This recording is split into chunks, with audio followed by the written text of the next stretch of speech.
Você trouxe a sua Bíblia? Pega a sua Bíblia. Tem Bíblia atrás sobrando, irmão, para ver se tiver alguém sem a Bíblia, para que todos nós possamos ler juntos. É um salmo muito bonito. Salmos, capítulo 127. Salmos, no capítulo 127. Nós vamos ler essa palavra nesta manhã e creio que Deus vai falar conosco. Quem aqui precisa ouvir a voz de Deus? Diga amém. Todos nós precisamos. A palavra, uma palavra direcionada para as nossas vidas, para mais uma semana com certeza de vitórias. Salmo 127, quem já encontrou, diga amém. Amém. Vamos lá então. Vamos ler, se você puder ler em voz alta comigo. São só 5 versículos. Vamos lá. Se o Senhor não edificar a casa, em vão trabalham os que edificam. Se o Senhor não guardar a cidade, em vão vigia a sentinela. Inútil será levantar de madrugada, repousar tarde, comer o pão de dores, pois assim dá ele aos seus amados o sono. Eis que os filhos são herança do Senhor, e o fruto do ventre o seu galardão. Como flechas na mão do valente, assim são os filhos da mocidade. Bem-aventurado o homem que enche deles a sua aljava. Não serão confundidos quando falarem com seus inimigos à porta. Amém? Vamos orar. Vamos fechar os olhos nesse momento. Fala conosco, Senhor. Hoje é o primeiro dia da semana, um lindo domingo, e este Salmo 127 foi a palavra que o Senhor ministrou no meu coração para trazer para a tua igreja. Fala com cada um aqui, Senhor. Fala no coração, no mais íntimo de cada um dos teus filhos. Eu te peço e eu te agradeço, em nome de Jesus. Amém e graças a Deus. Você pode aplaudir?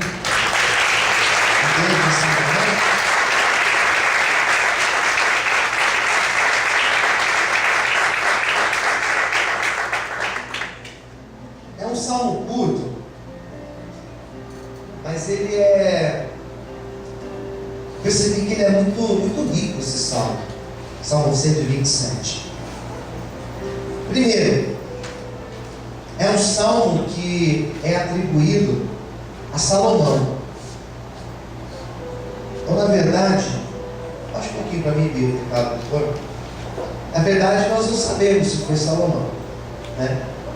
Mas foi um salmo que foi atribuído a ele. E este salmo fala de 3 coisas, de 3 bênçãos de Deus. Quem está entendendo, diga amém. Primeira, segurança. Qual foi a primeira? Segurança. A segunda, prosperidade. Qual que é a segunda? Prosperidade. E a terceira, fecundidade. Segurança, prosperidade, fecundidade vem de Deus. Então é um salmo que fala isso. Resumidamente, ele vai falar disso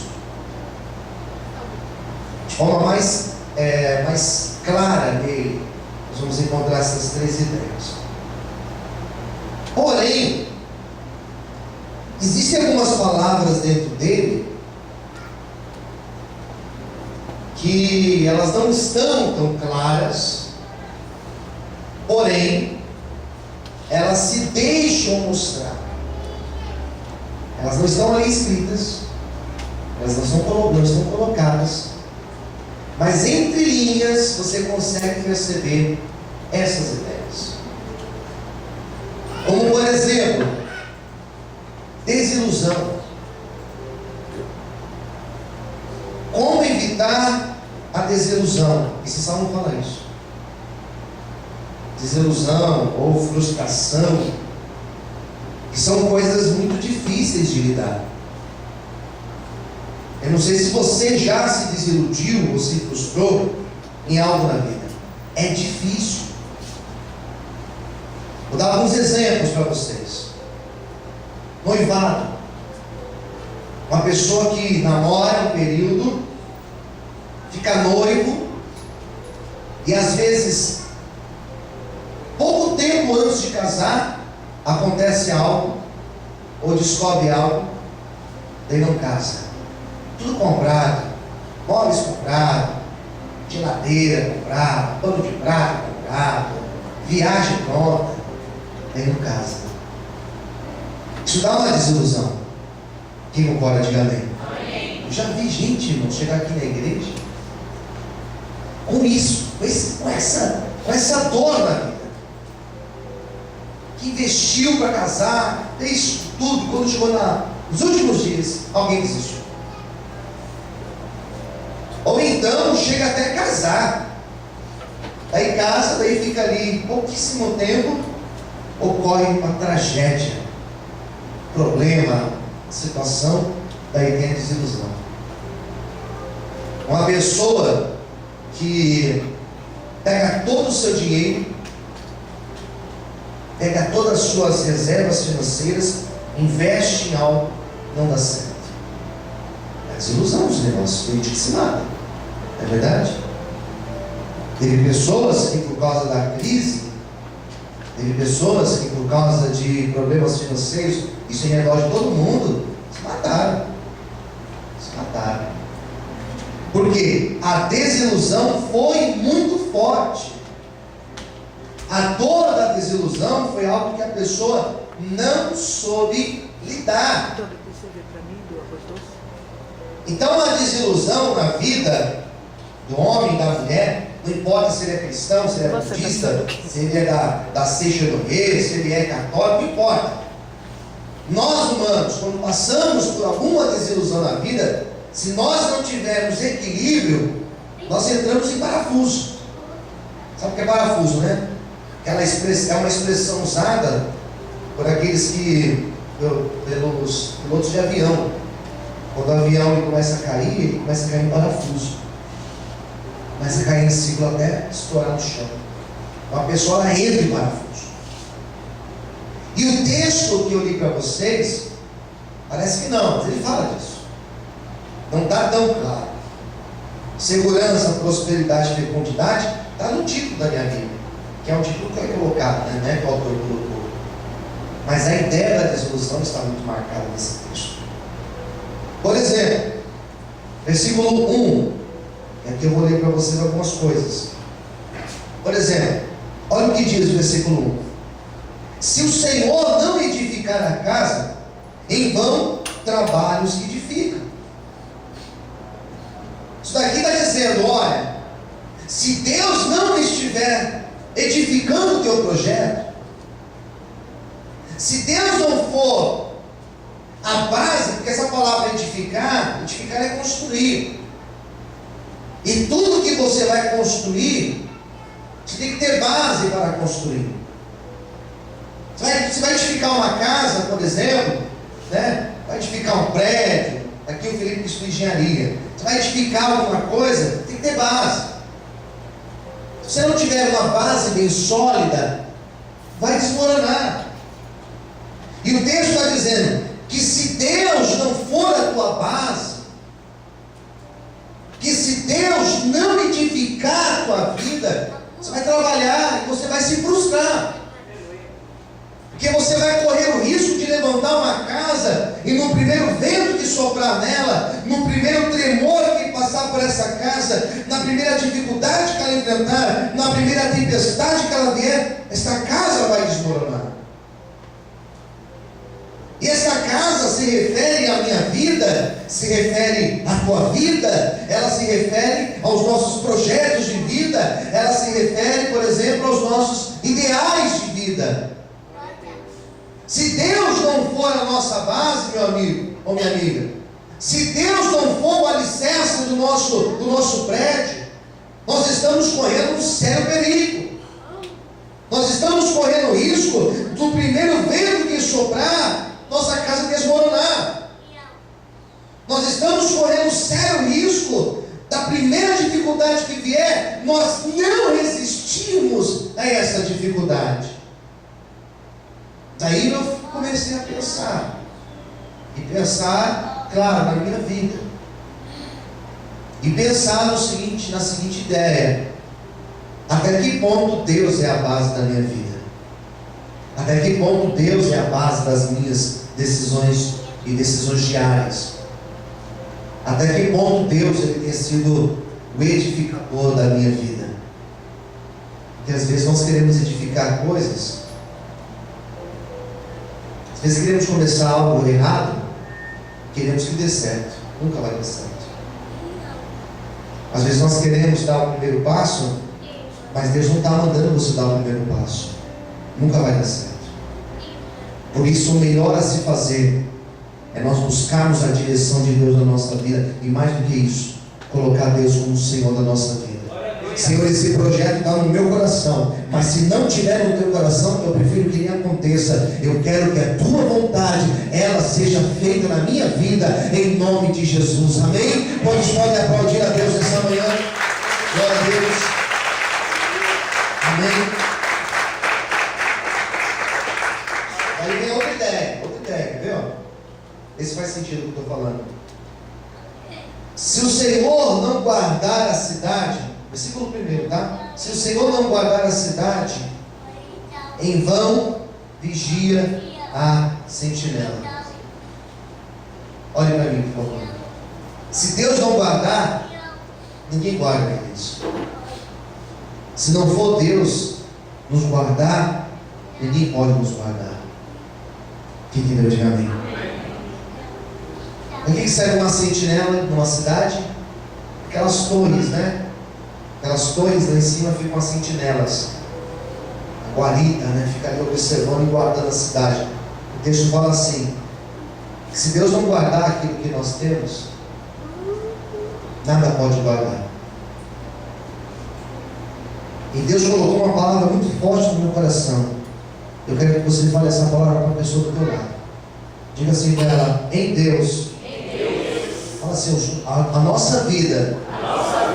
Diga assim: olha, e os nossos sonhos, e os nossos projetos estão bem protegidos. Posso ouvir amém? Não existe nenhuma proteção melhor.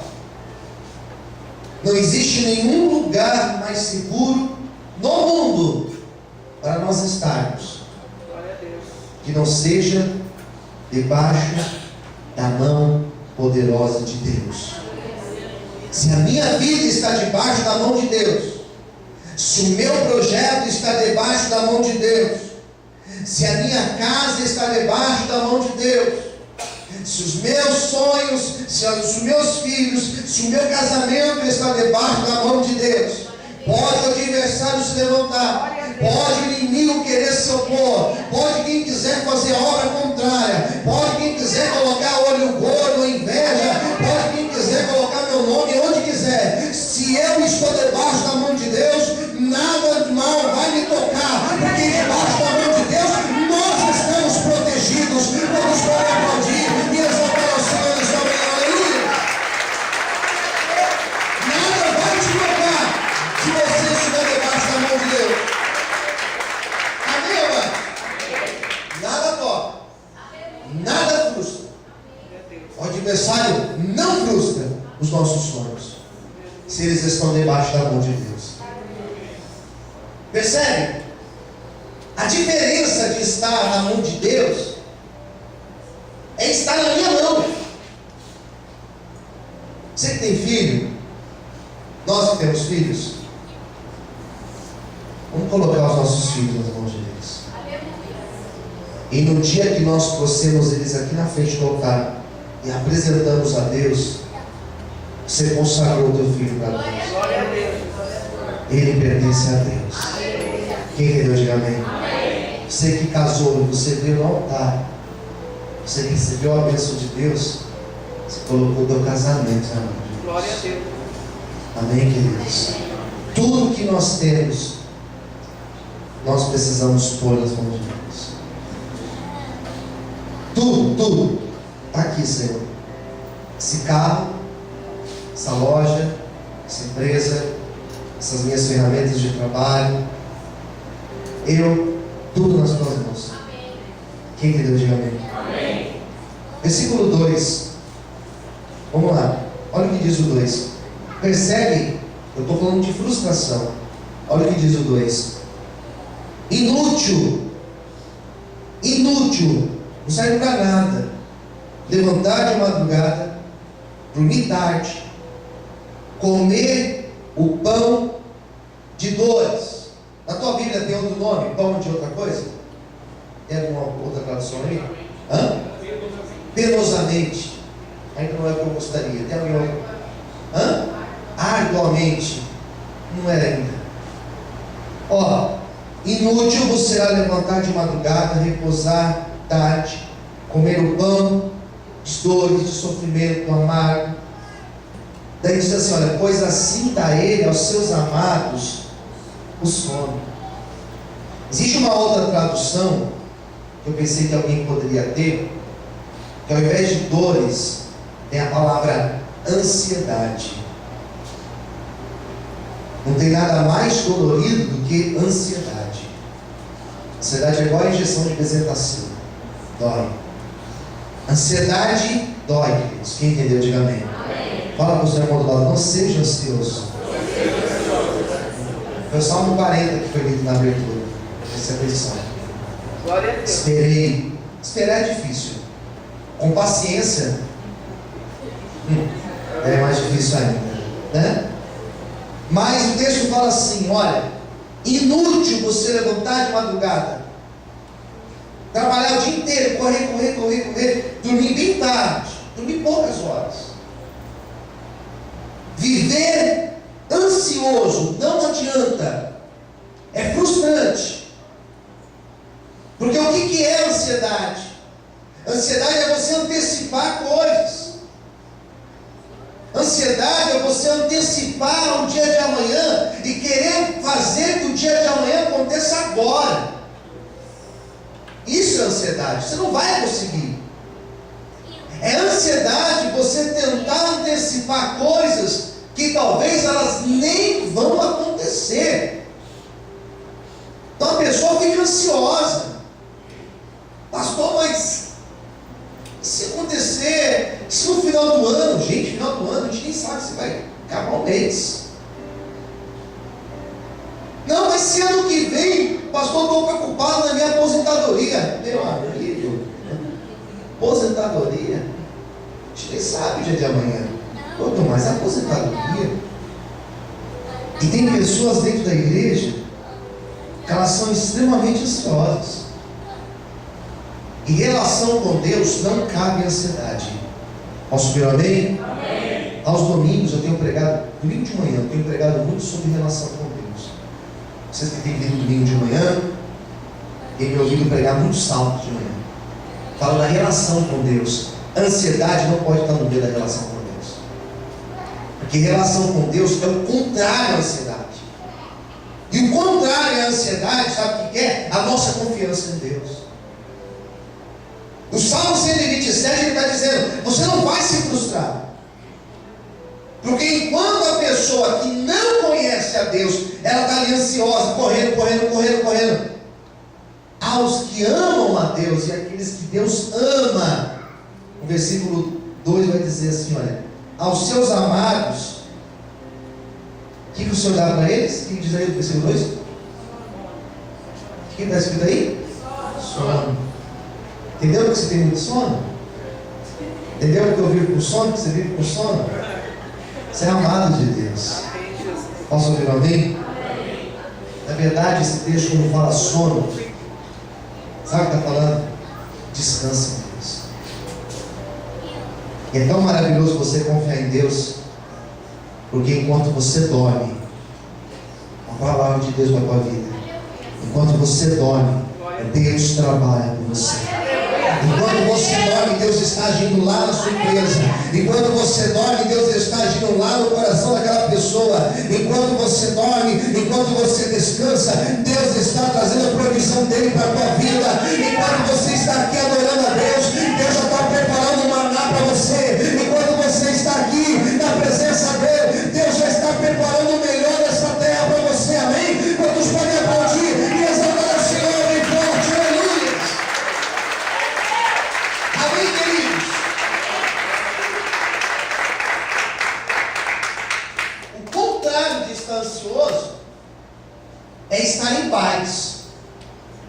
E é isso que Deus quer para mim e para você. Amém, amados? Deus quer que nós vivamos em paz. E a paz não é não ter problemas. A paz é ter a certeza. Olha para mim. Me ajuda aí, irmão Mário, por favor. Não vai distrair as pessoas e ninguém vai prestar atenção em mim. Amém? Glória a Deus. Vamos aplaudir o Senhor. Amém, igreja? Vamos lá.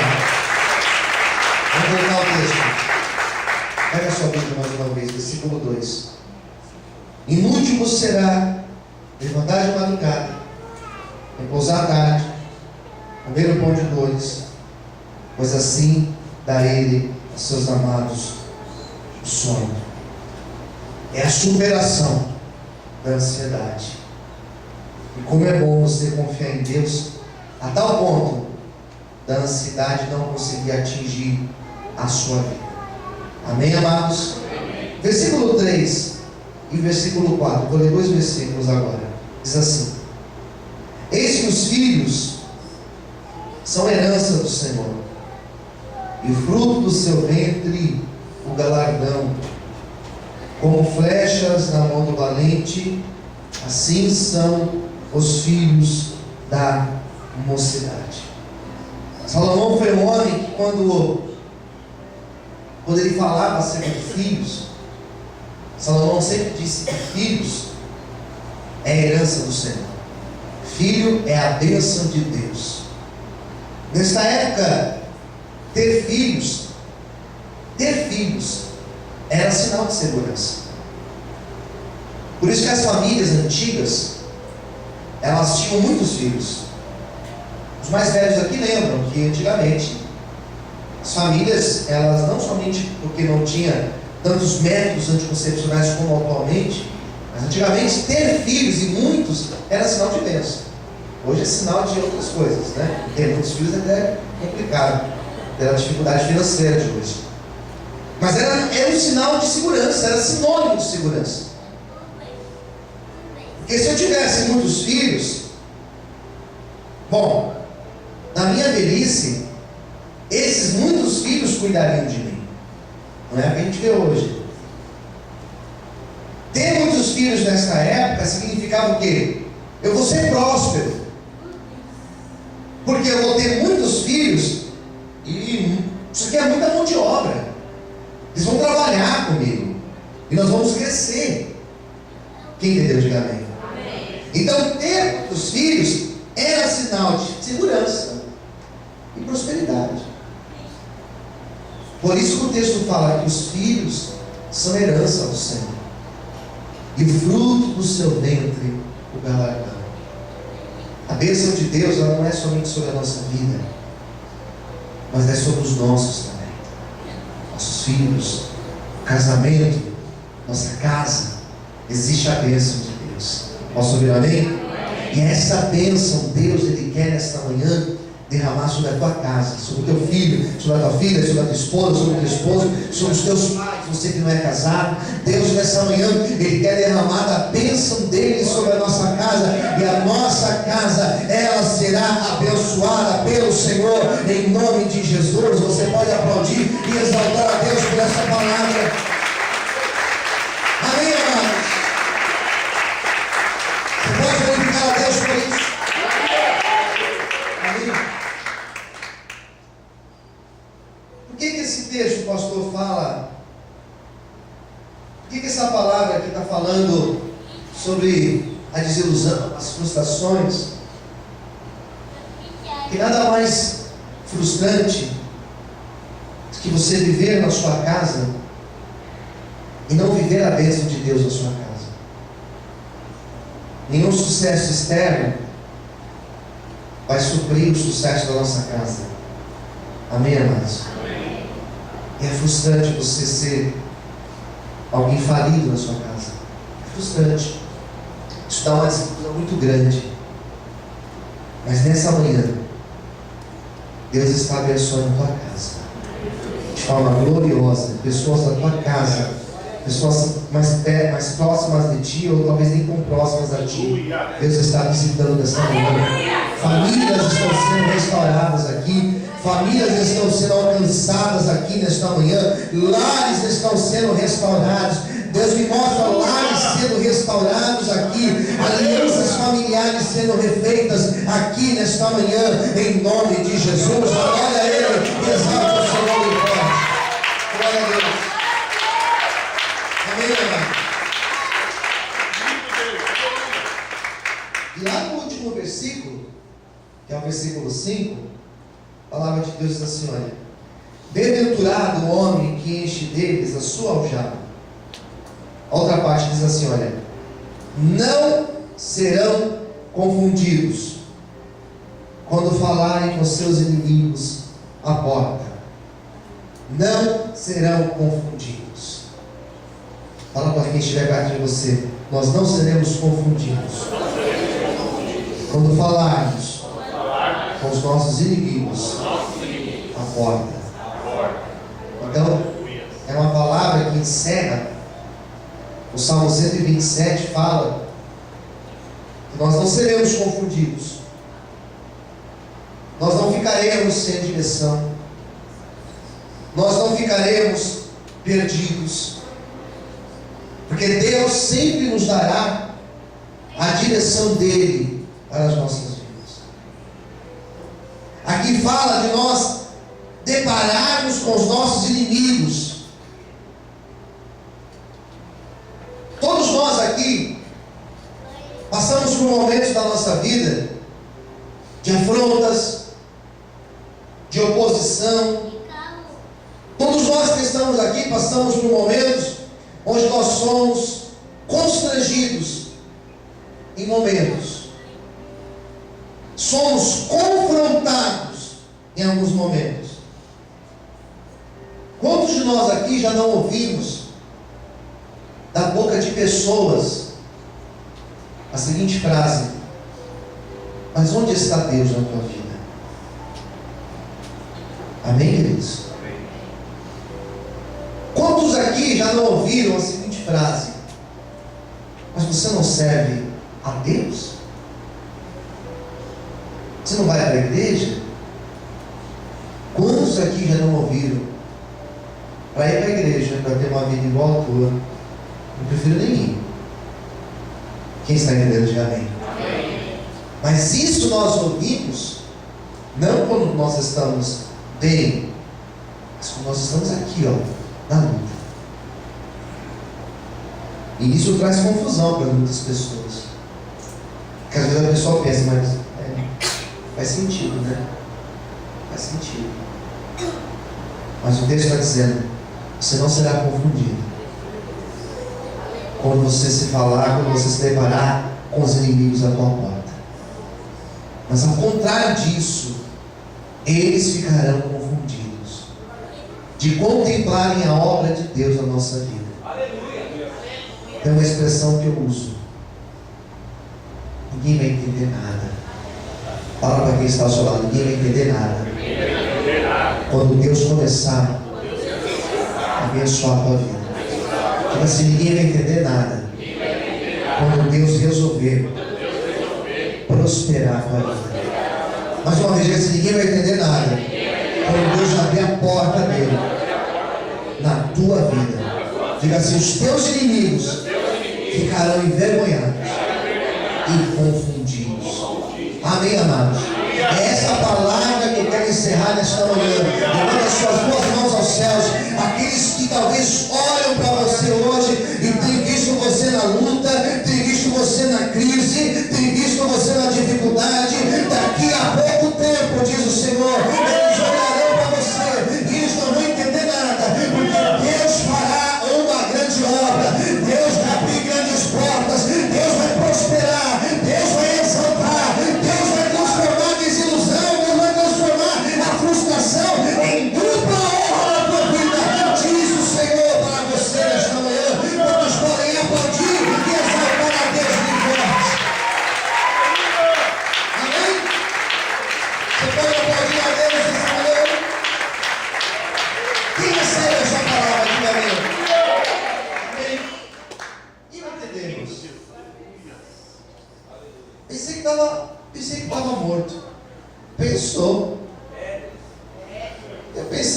tinha desistido. Pensou. Para Deus não tem causa perdida. Aleluia. Pensei que pensou, meu amigo. Quando você está aqui pensando, Deus está agindo, minha vida. Amados, como evitar a frustração, pastor? Deixa Deus edificar a tua vida. Como evitar a frustração, pastor? Se relacione com Deus, não pela ansiedade, mas pela confiança. Confia no Senhor. Você vai viver o melhor dele na tua vida. Que Deus te abençoe e que esta palavra se cumpra na tua vida, em nome de Jesus. Aplauda mais uma vez a Deus. Vamos fazer uma oração.